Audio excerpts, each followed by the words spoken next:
can you show me how the transmission works? See that machine?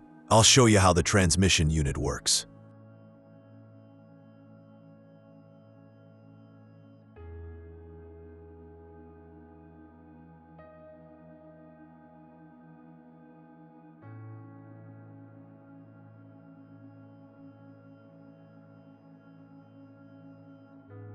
Where can I find the full procedure, and when can I do it?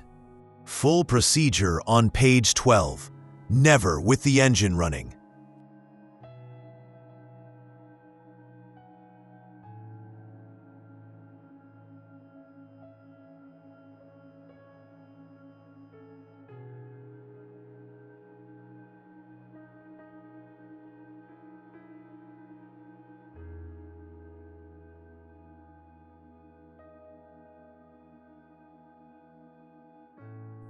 So, I need to replace this part, right? Yes, that's the gasket. It must be replaced every 200 hours.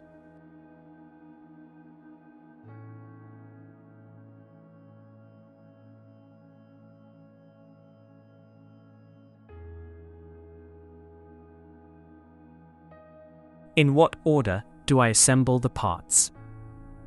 Drive shaft, bearing, ring nut. Always in this order. Now, what about page 13?